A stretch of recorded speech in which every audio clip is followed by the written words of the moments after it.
राम जी ने श्री वाल्मीकि ऋषि से पूछा, क्या पूछा था? प्रभु आप ऐसा स्थान बताइए जहां पर मैं लक्ष्मण जी एवं जानकी जी के साथ बास करो कछु काल कृपा,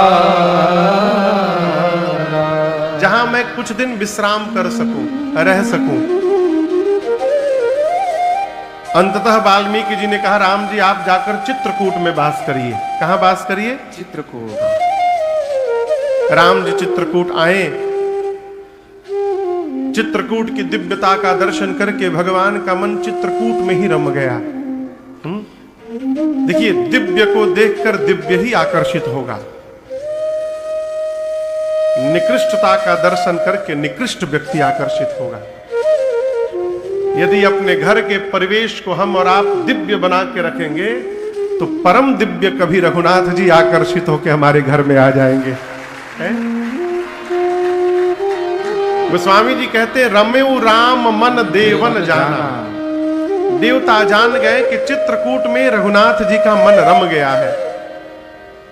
फिर जितने देवता हैं सारे देवता कोल किरात का वेश बनाकर भगवान से पहले ही चित्रकूट आए और आकर देवताओं ने 2 कुटिया बनाई। एक चोटी पर छोटी कुटिया लक्ष्मण भैया के लिए, एक ललित लघु, एक विशाला, और एक विशाल कुटिया राम जी के लिए बनाई। भगवान चित्रकूट में आए। अभी प्रारंभ में जिन चौपाइयों को, 2-3 चौपाइयों को हमने आपने गुनगुनाया, ऋषि मुनियों को पता चला कि राम जी चित्रकूट में आ गए हैं। चित्रकूट रघुनंदन छाए, ये सुनकर सुनी सुनी समाचार, सुनी सुनी मुनि आए। जैसे राम जी की कथा हो रही है ऐसा सुनकर आप सभी लोग पंडाल में चले आए हैं। उसी प्रकार राम जी चित्रकूट में आ गए हैं ऐसा सुनकर सारे चित्रकूट के ऋषि मुनि राम जी के पास चले गए। जाकर जैसे मुनि राम जी के पास पहुंचे, राम जी ने सभी मुनियों को दंडवत किया है। क्या किया है? दंडवत किया है। मुनियों ने उठाकर हृदय से लगाया है और सफलता प्राप्त हो ऐसा आशीर्वाद दिया है। सुफल हो नहित आशीष देहि। इधर मुनियों ने राम जी को देखा, राम जी के साथ सीता जी को देखा, सीता मैया के साथ लक्ष्मण जी को देखा।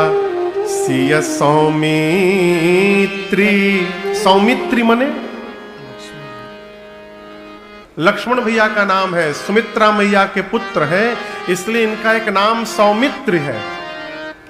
सिय सौमित्री राम छवि देखहि, साधन सकल सफल करीले।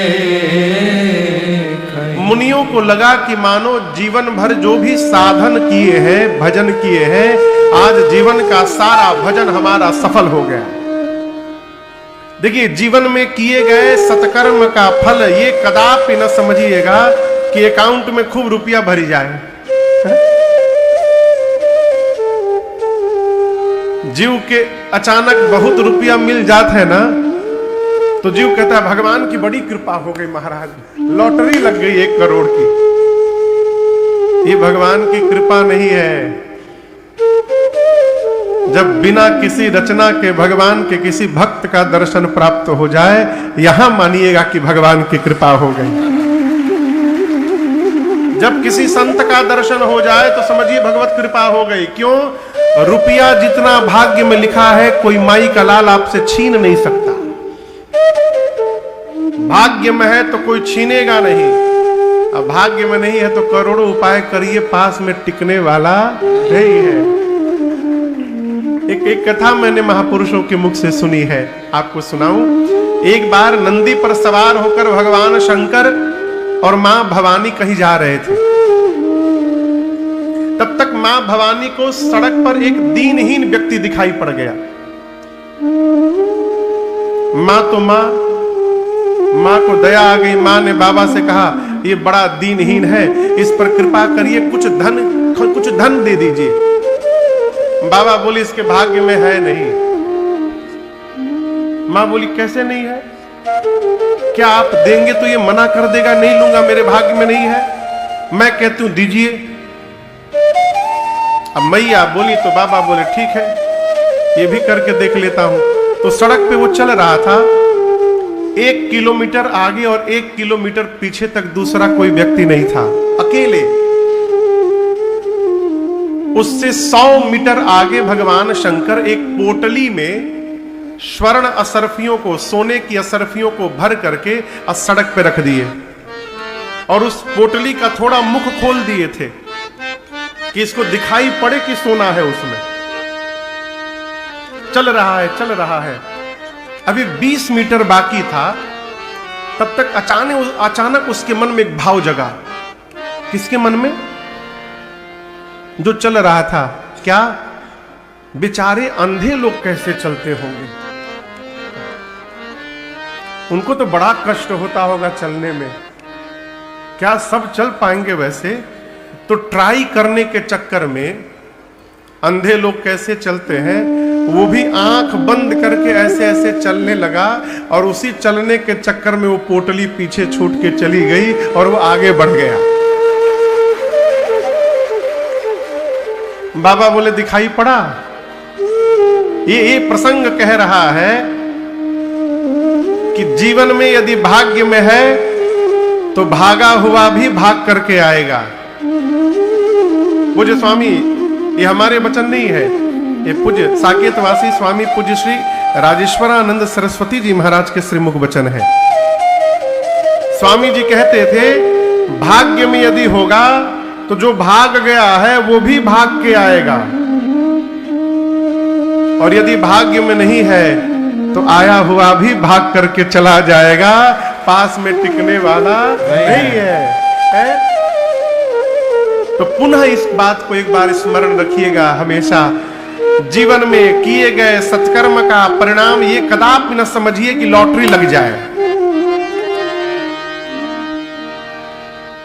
और एक बात हम आपसे निवेदन करें, बहुत रुपया हो जाना भी एक विपत्ति है। बहुत हो जाना यह एक विपत्ति है।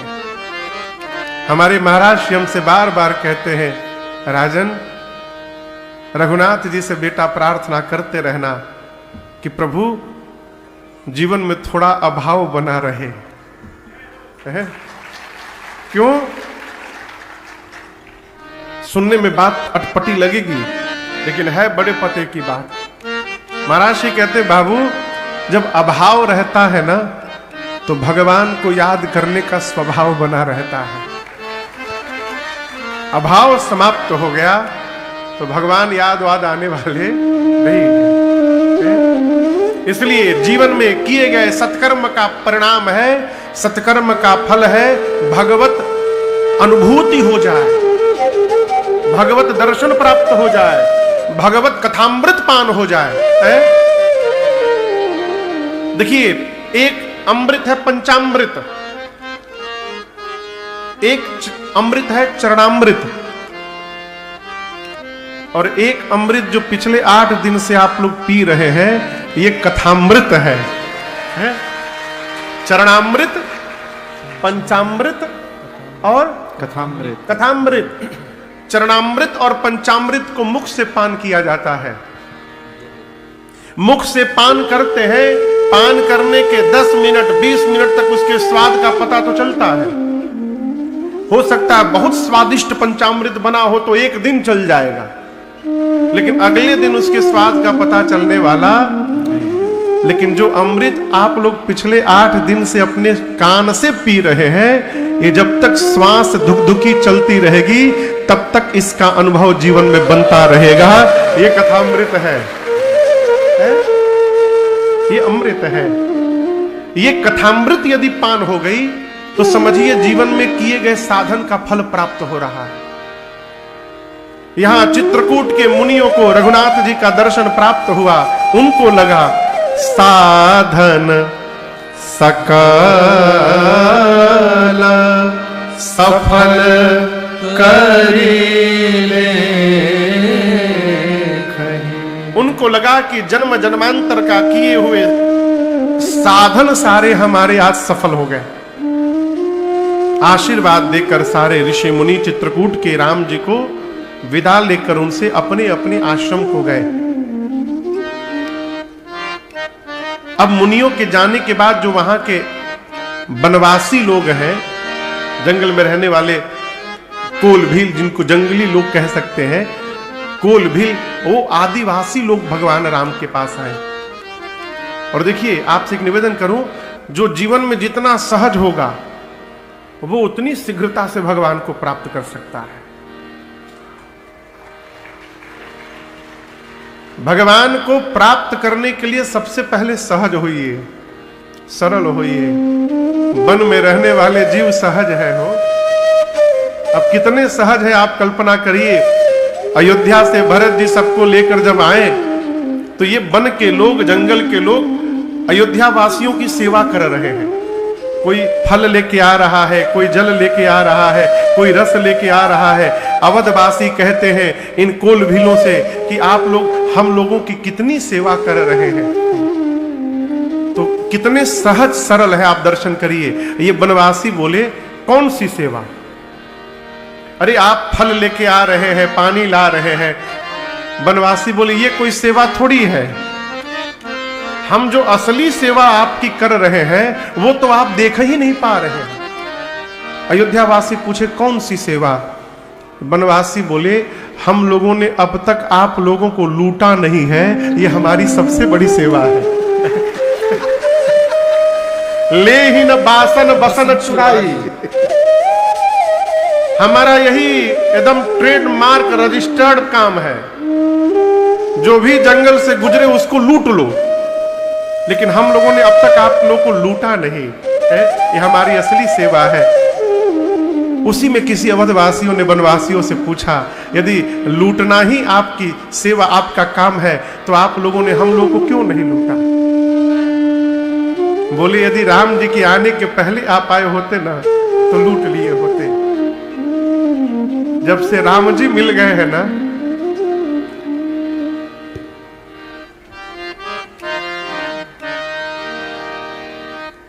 कहते हैं जब से श्री रघुनाथ जी मिल गए हैं, अब उनके मिलने के बाद अब जीवन में कुछ प्राप्त करने की चाह ही नहीं बची है, इसलिए क्या लूटे आपको।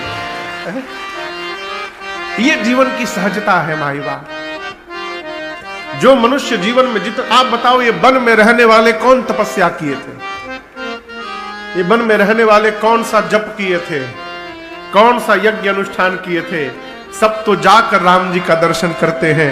राम जी इनको दर्शन देने के लिए वन में आकर के बैठे हैं। ये जीवन की सहजता का परिणाम है।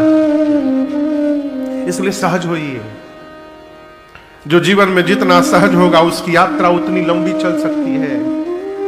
जो जितना बनावट करेगा उतना अटक जाएगा। हमारे महाराज जी कहते बाबू, जितनी बनावट उसके लिए उतनी मिलावट।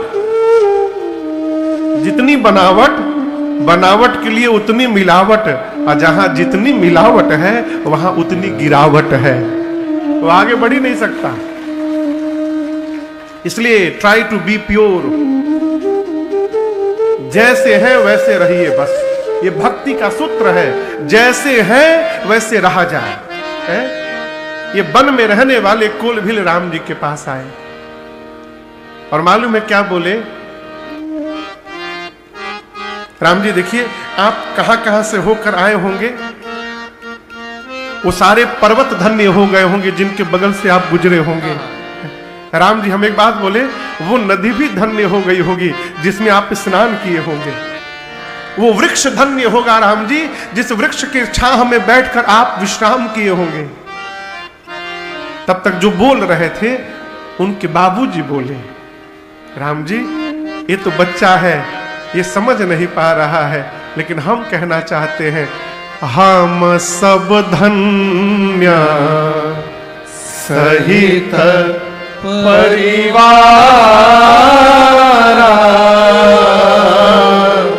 देखा दरस भरी नयन तुम्हारा। उस कोलबिल ने कहा, प्रभु वो पर्वत धन्य है कि नहीं है, वो वृक्ष धन्य है कि नहीं है, वो नदी धन्य है कि नहीं है, वो जाने। लेकिन नाथ, आज हमारा पूरा परिवार धन्य हो गया है, क्योंकि हम सबने आपका दर्शन प्राप्त कर लिया। प्रभु, हमारा पूरा कुल धन्य हो गया, हम सब धन्य सहित परिवार। राम जी, आप डरिएगा बिल्कुल मत। आप दर्शन करिए, कितने सहज हैं। आप में से किसी की हिम्मत है कि राम जी से जाकर बोले, राम जी डरिएगा मत, आप हम हैं? कौन बोलेगा आप में से? ये सहजता और सरलता की पराकाष्ठा है?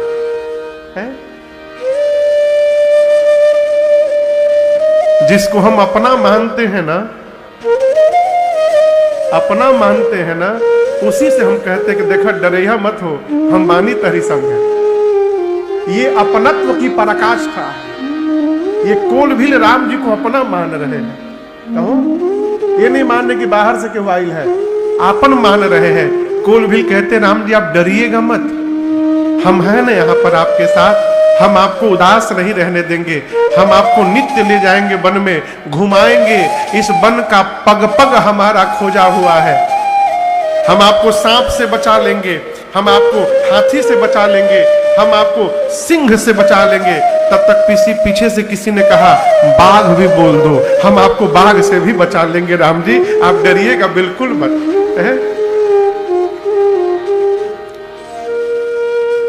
राम जी बड़े भाव से सुन रहे हैं। हो राम जी रिप्लाई किए। राम जी बोले कि अब तक तो बहुत डर लग रहा था मुझे, लेकिन जब से आप लोगों ने कह दिया है ना डरिएगा मत, तो हम लोग का सारा भय समाप्त हो गया है। अब कोई डर नहीं है हमको। जो जैसे मिलना चाहता है भगवान वैसे मिलने को तैयार है। आप पहुंचिए तो पहले।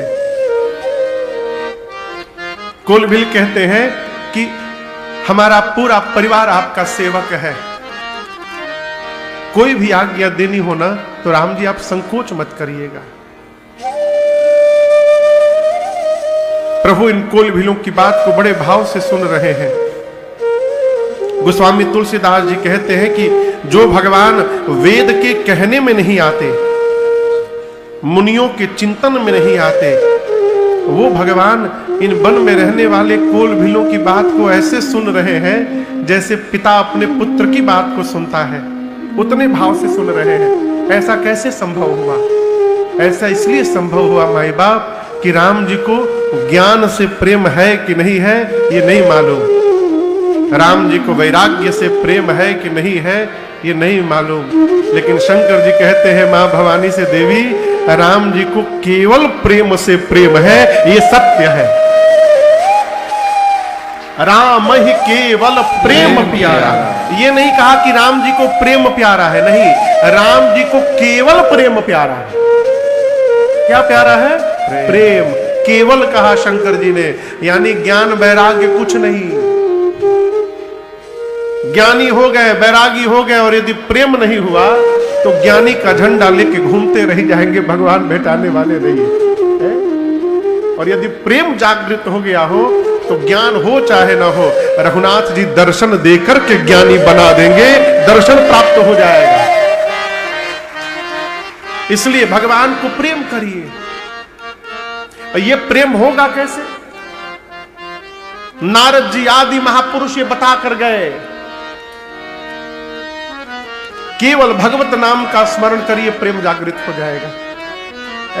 इस कलिकाल में पोथी पढ़ी पढ़ी जग मुआ, पंडित भया न कोय, ढाई आखर प्रेम का पढ़े सो पंडित होए। भगवत नाम का उच्चारण करिए। कब करे? हर समय करिए। महाराज बाथरूम में कर सकते हैं क्या? कहीं बाथरूम में प्राण चला गया तो कहीं बाथरूम में प्राण निकल गया तब क्या होगा हो? जिस प्रकार कहीं भी रहते हैं, श्वास लेते रहते हैं, उसी प्रकार कहीं भी रहे भगवत नाम का उच्चारण करते रहे, ये जीवन को कृतार्थ कर देगा। इसलिए हम एक पद गाते हैं, जो किस्मत जगत की बनावे संवारे।